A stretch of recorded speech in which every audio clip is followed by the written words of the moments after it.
Tell me your pain and I will tell you who you are. The meteorite had fallen on me, but no one listened. The pain never left. As a result, I integrated my mom, and I have to show her that being a woman is safe. Pain humanizes you. You are my victory. Brissa, you have a very interesting story about relationships with pain. If you can tell us what that pain is about, how it appeared, and how that relationship started. At a very important moment in my life, because it was when my first daughter was born. During the delivery, in fact, I was with an epidural with anesthesia, and when she was born, I felt a great pain and screamed, and the doctor asked me, "Where does it hurt?" Because the pain was so intense that it transcended the anesthesia, and after that, the pain never went away. As a first-time mom, I didn't know that this wasn't normal. Since one doesn't know, I thought, the doctors are obviously the experts, and the issue was that I was in a lot of pain, but no one listened to me. I was discharged, and I understand now that it was medical negligence, because the truth is that I couldn't stand up, I couldn't hold myself up. And the doctor said, "Brissa is already very spoiled. It's time for her to go home." With a newborn baby. So, at that moment I said, "I'm leaving. This will be normal. This is what all women must feel when they have a baby, right?" I went to a couple more gynecologists to have them examine me because I was feeling quite a bit of pain, and the doctors told me that everything was fine and to go home. So I said, "Well, could it be? I just move forward." And in that moment, my daughter actually started having bloody stools because she was dealing with a fruit allergy. I was very scared, so the pain took a back seat, and I was at a moment in the supermarket doing the shopping. And I have to throw myself on the floor because I can't take it anymore. And I look at myself and see that I am without underwear, panties. I couldn't even stand wearing my underwear. The problem I had was that no one was giving me any answers. So I said, "This is real. I mean, this is really affecting me." And I went to see a doctor, and then I understood that there are people who care. There are health professionals who deal with people, and there are health professionals who deal with diseases. I came to a doctor who dealt with diseases. So, again, I open up, I expose myself, because you will understand that it is my intimacy every time. And the doctor tells me, "Look," he says, "I heard talk about the neuropathy of the pudendal nerve." She tells me, "It's unlikely. It's like a meteorite falling on you at this moment." What we didn't know was that, yes, the meteorite had fallen on me, and the doctor recommended a physical therapist. And with each intervention from this physical therapist, I ended up feeling bad, worse. I honestly couldn't even get out of bed anymore. So I talked to this doctor and told him, "This is not working. This is not it. It's the way." She tells me, "It's the only way for you to heal." And the physical therapist says the same. So I laughed 1 minute and said, "You know what? I can't take it anymore. I can't take it anymore. I mean, this situation is just not okay, frankly." And it was incredible because I was focused on my baby. And no one welcomed me. "Brissa is crazy. I mean," I said for a moment. "Did motherhood hit me? Did it shock me? I don't know. Like, there's a rite of age, postpartum depression, and all that. Totally. But there came a moment when I said, you know what? No, this is not normal." And my mom tells me, "Brissa, go see Luis Alcalde, who was a doctor from day one." And my mom was the last person I listened to. We had a very complex relationship. Everything was great and all, but I was really the last person who paid attention to her. And my mom did believe me, but I, incredibly, did not listen to her. So finally, I went to the doctor she told me about, and when I arrived at this appointment, he was a tall man. She receives me and really looks me in the eyes, listens to me, and says, "It hurts you a lot." And I couldn't believe that there was someone in front of me telling me, "It hurts a lot. This is too much."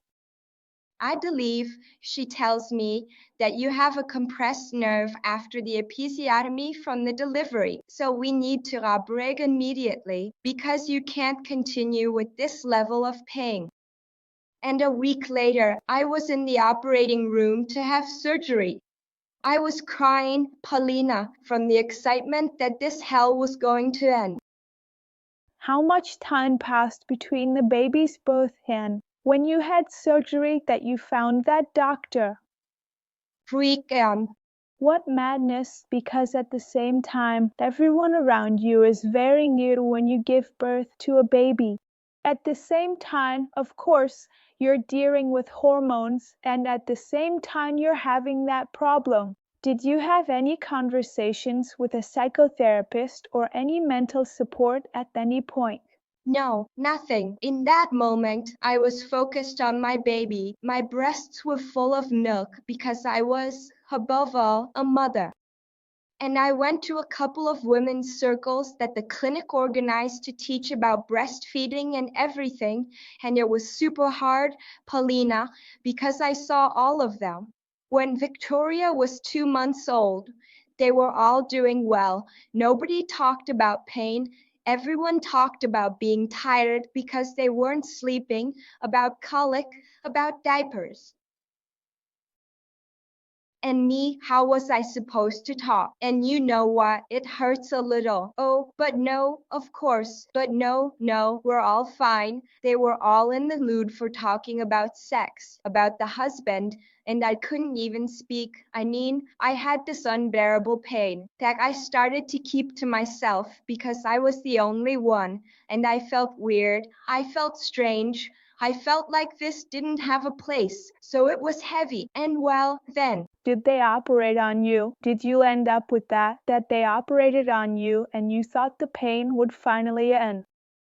well, and there the pain started to rise every day, to rise, to rise. So I spoke with this doctor who did believe me. I went to see him immediately when I could, and he said to me, "I have two pieces of news for you, one bad and one good. The bad news is that I think you have pudendal nerve neuropathy. Please, I tell you, don't look it up on the internet because very harsh things are said. And the good news is that the pudendal nerve specialist is here in Chile. People from South America travel to see him, including men, because this is a syndrome that also affects men, similar to cyclist syndrome. And he is going to attend to you now. And I am received by Pablo Ricci, a doctor." In parentheses, to comment for those who don't know what kind of illness it is, how do you feel, or what kind of symptoms do you have, if you can share, to explain to people who have no idea what it's about. Yes, my vagina hurts. Okay, if I could describe it, it's like a dog has me held and is biting me. These days, I don't refer to it that way anymore. But many years ago, I would say 11 years, there was a dog that had me bitten there without letting go. A pit bull, not just any dog, a pit bull, horrible, not letting go, with its fangs deeply embedded. Super heavy, I mean, it burns me. It's a horrible pain. So, the doctor. It never goes away, right? It's like when you get up. It's the same pain when. No, it's not low at all. There are people who, with this syndrome, for example, experience a decrease in pain when standing or in a horizontal position. But not me, I always have the same intensity. If I stand for a long time, for example, the pain increases a lot when I'm static. I also can't sit on hard surfaces. I always have to sit in soft places and everything. Then they do that. Tests, it's called the rowing test. They apply the trigger points and they confirm the diagnosis. And he tells me, I'm sorry to say that you have this, and I can't promise you that it will go away. I was 30 years old. I mean, I said that, but it was incredible because when he told me, instead of fearing anguish, I felt relief because what I had finally had a name. It wasn't an invention.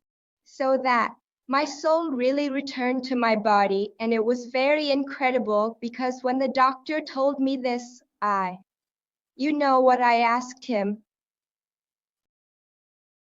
What sport can I do? The only thing I asked. I mean, please tell me what I can do. What sport? And he tells me, I think he was surprised by the question because he says, to swim. That same day I left, I signed up for a pool that was 2 blocks from where I lived. I'd bought the swimsuit and everything, and I got into the water. Did it give you relief? A lot, because then I understood now today that I have been living with this pain for 12 years, that when one has chronic pain, it is very important to keep moving. If you stay still, you start to tense up, and that makes the pain increase. So it's incredible to realize that you can keep moving with pain, but you have to start slowly. So that's why the pool where one floats is She is very confident swimming was the beginning, and then I started exploring and finally testing myself. When you mentioned that this happened to you after your first pregnancy, after the birth, if you can share that, did you experience any emotional or internal storms regarding that pregnancy or the birth or your daughter? Did that pain bring you any conflict? Did you have any internal conflict about it? I had a dream before having Victoria where I quickly had my baby. In fact, I took him out, a boy named Facundo, who weighed 3.5 kilos, and I left with this baby to get bread. And when I was in the car, I started to feel pain.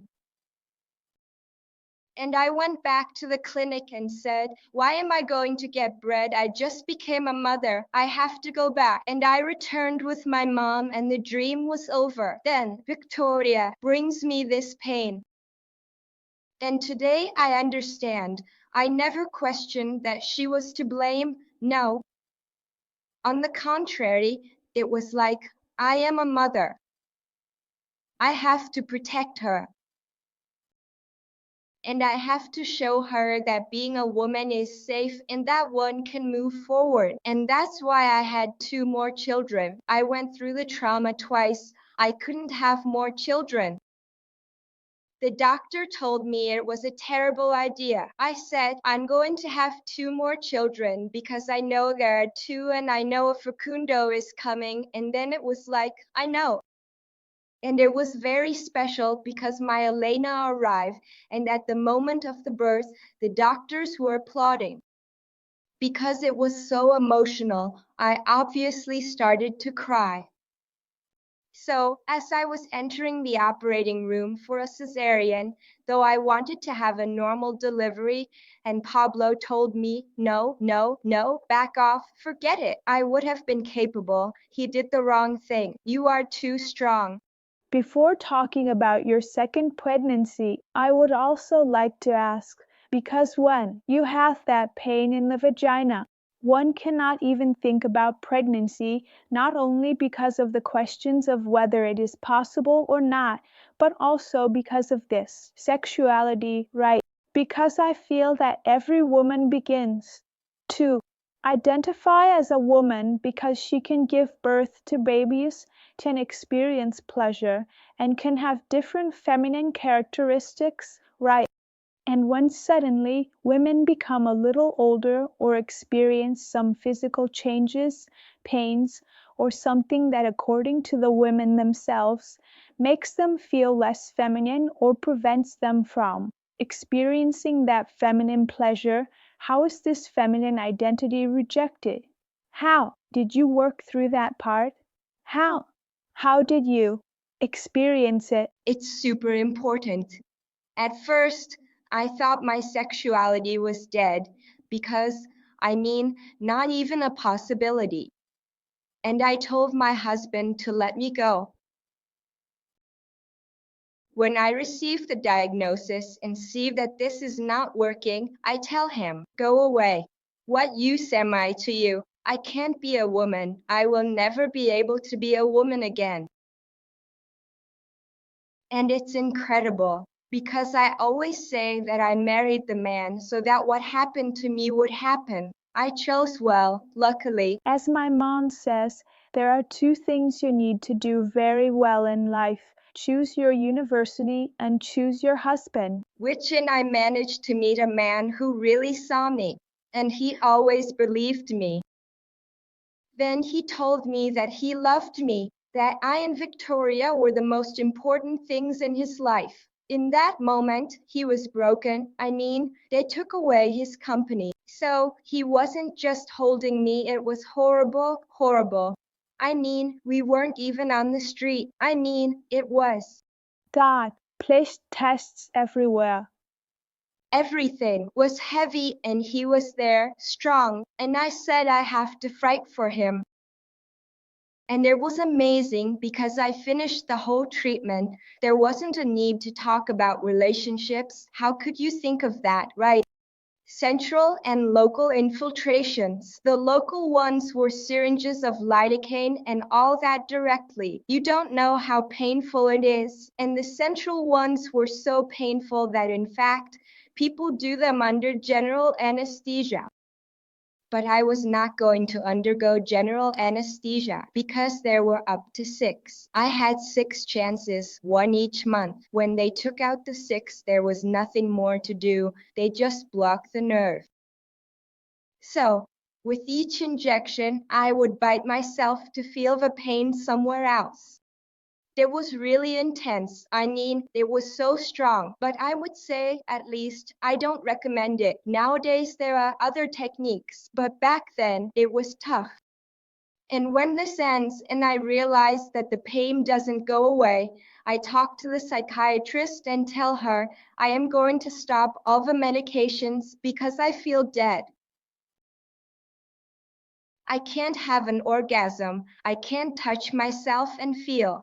I started working with a kinesiologist, which I think is called a physical therapist. I don't know, it's kind of the same. So we started to explore the area, entering very delicately. She didn't work with people, and it was a very beautiful intimacy that we both achieved. I was open, can you imagine? And she was there. We were talking, and she was exploring everything. I said to her, Ale, do you have a dildo?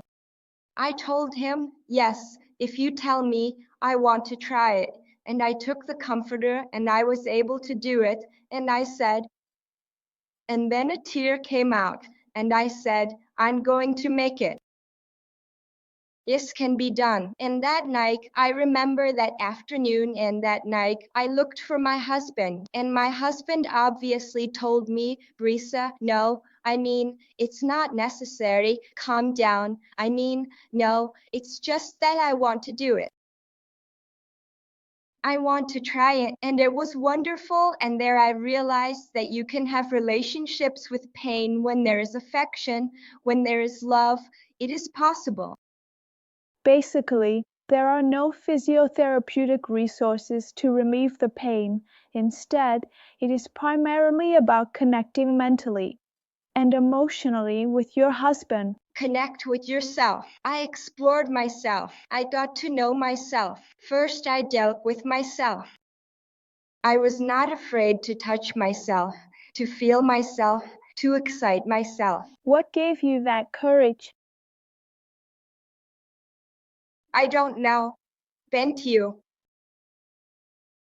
I had to do it for my husband, for love. The love for my daughter, the love for my husband.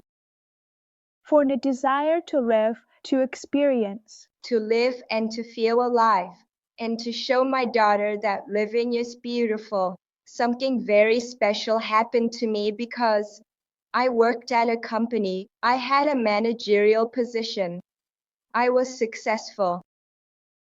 And I knew that I would no longer be able to go back. And when I was operated on and everything, I worked at a multinational company called Kananajo. And a German friend who also had just had her baby is going to see me. And he says to me, hey, he says, I'm traveling to Germany now. Do you want me to bring you the dream bag?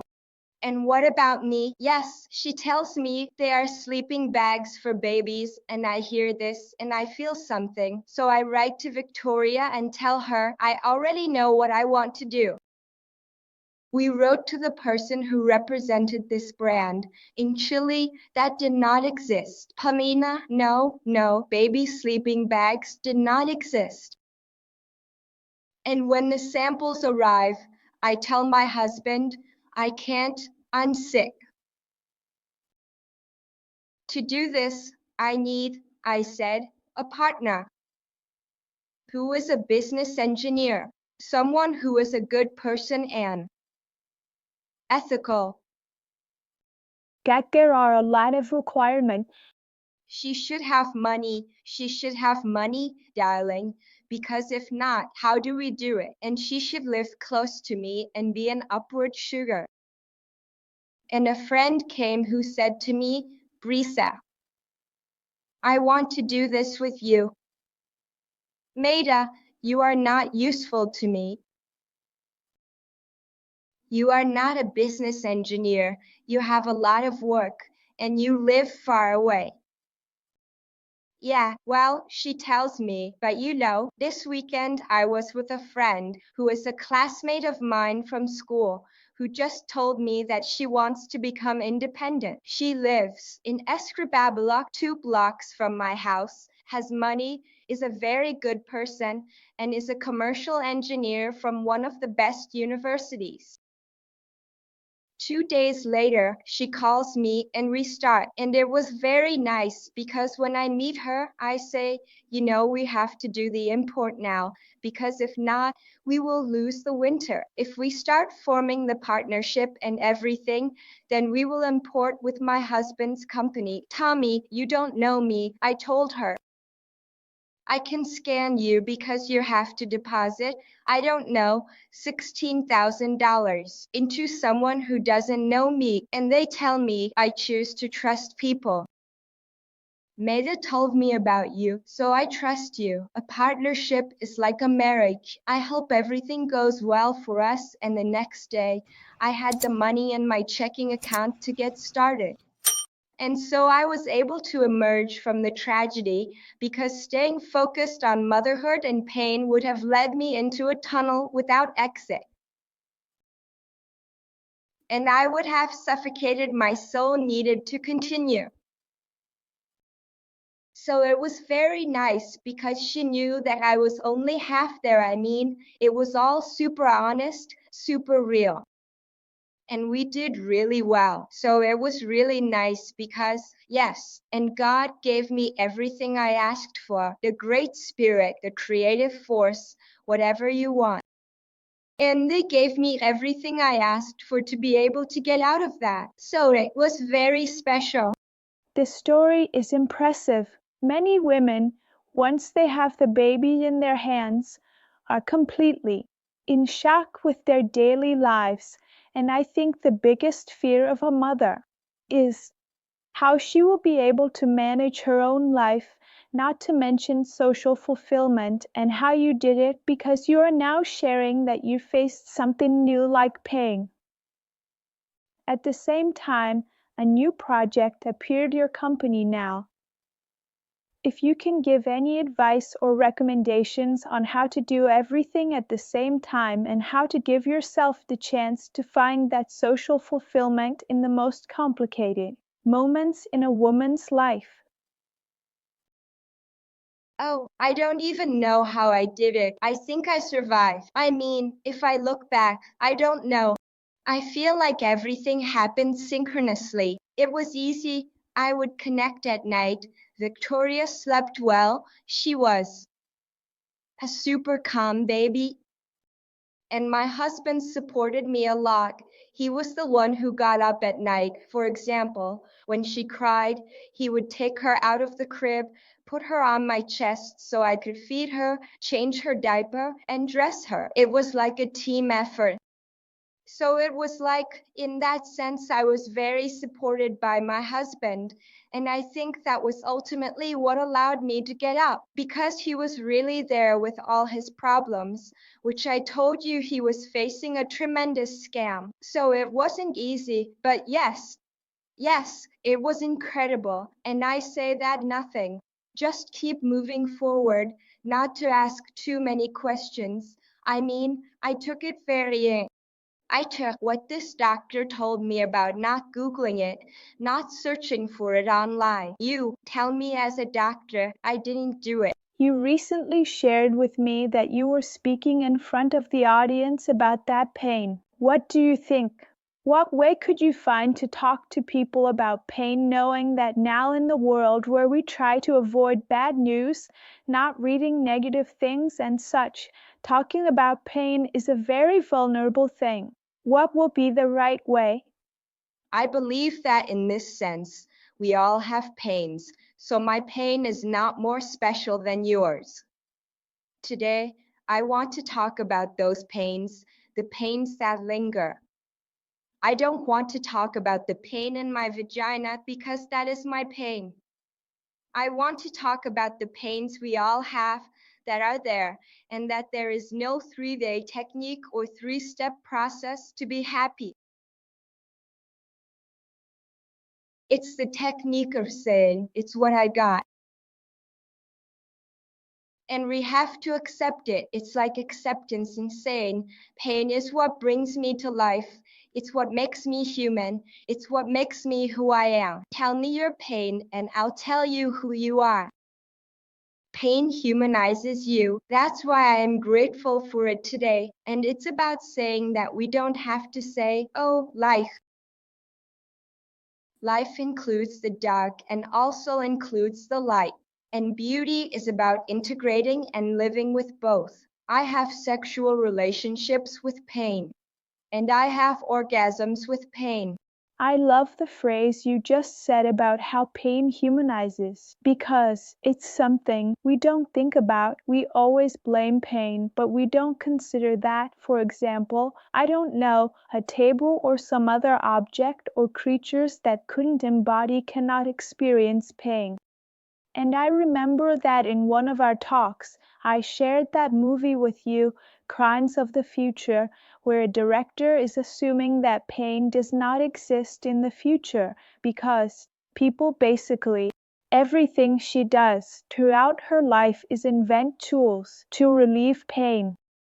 So the therapist takes away our pain, the pills take away the pain, all the advertising promotes this, how you should remove pain from your life. But in reality, in that movie, in the future where pain does not exist, people instead seek it out. They cut themselves. They ask others to cut them to feel life. And that's why I was very drawn to what you are discussing about the importance of pain, about what life brings you. It's not that life is pain, not at all, but it is truly something that completely humanizes us. I had never been so happy in my life. I had never felt so fulfilled. Seriously, Anine, this is crazy. I had never managed to feel this way.